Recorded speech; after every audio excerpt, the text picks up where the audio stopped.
America's founding fathers searched for 180 years to find the right formula for freedom, prosperity, and peace. And they found it. Hello, I'm Earl Taylor, President of the National Center for Constitutional Studies. The National Center for Constitutional Studies, or NCCS, as we'll call it for short, was organized many years ago by Dr. W. Cleon Skousen. Do you know that our founding fathers had answers to nearly every problem that exists in America today? This is the mission of NCCS, to reacquaint Americans with the Founders' message. It is a positive message. When you hear it, it will make you feel good about the future of America. It gives hope to our people, young and old alike, that something really can be done to strengthen our country. The book that contains this fabulous story of freedom is called The 5,000-Year Leap.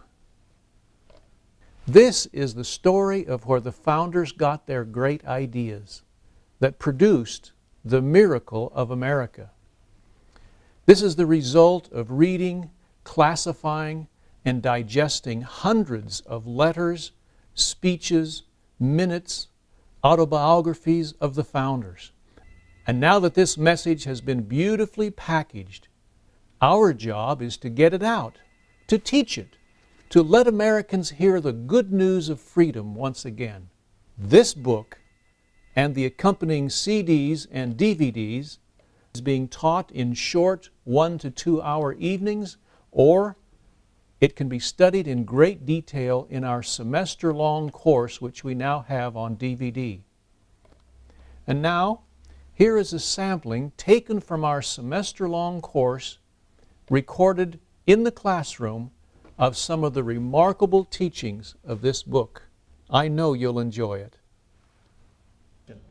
What is today's political spectrum? You've all heard of something on this side and something on this side. What is it? The left and the right. Communism on the left, fascism on the right. Where are you then in this spectrum? If that's the spectrum that we have today. Are you in the middle? What's in the middle? You've heard of this word, moderate.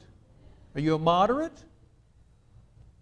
Moderate seems to be the kind of a person that gets up in the morning and, let's see, which way the political winds are blowing today. That's the side I'm on.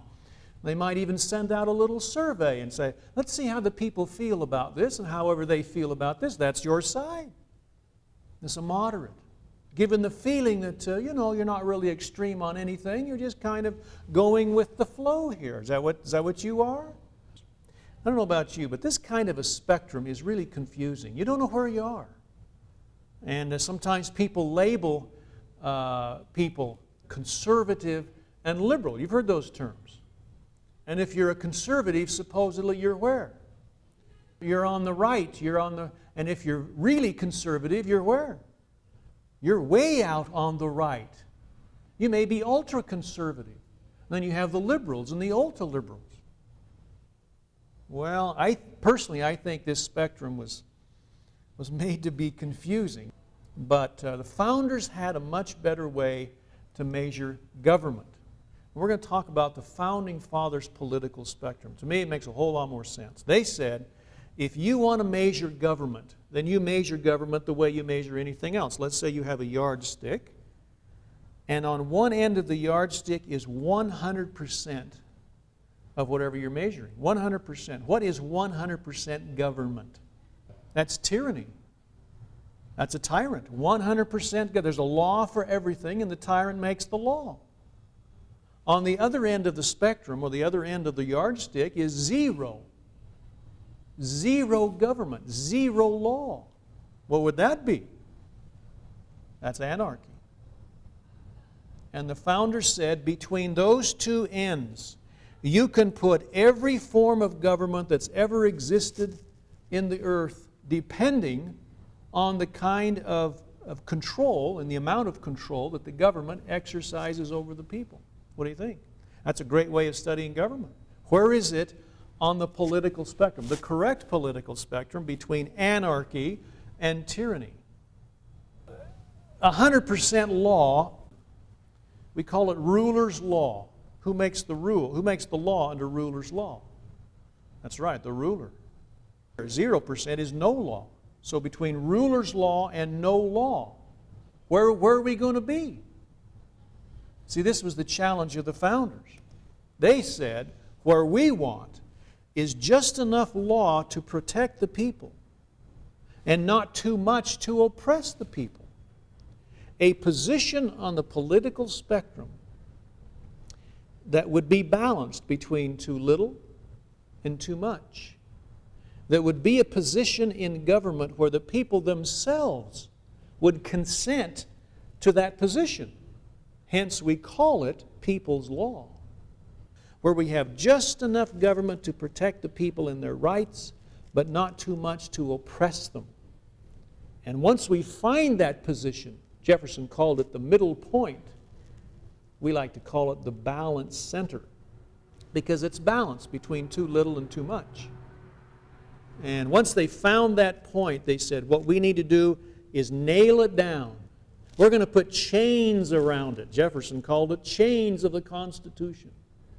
And we're going to put checks and balances. We're going to do everything we can do to hold that in the balance center so that it won't move. And that's what they did in the Constitution. Brilliant, isn't it? It's the balance center of the true political spectrum. Look at Mr. Iredell. He says, there are two extremes equally dangerous to liberty. These are tyranny and anarchy. You see, this is the founder's spectrum. Look down under Washington says, there is a natural and necessary progression. Now that doesn't mean it has to be. That means as you study history, that's what you see. From the extreme of anarchy to the extreme of tyranny. Is there any question in your minds that this is the founder's spectrum, anarchy, tyranny?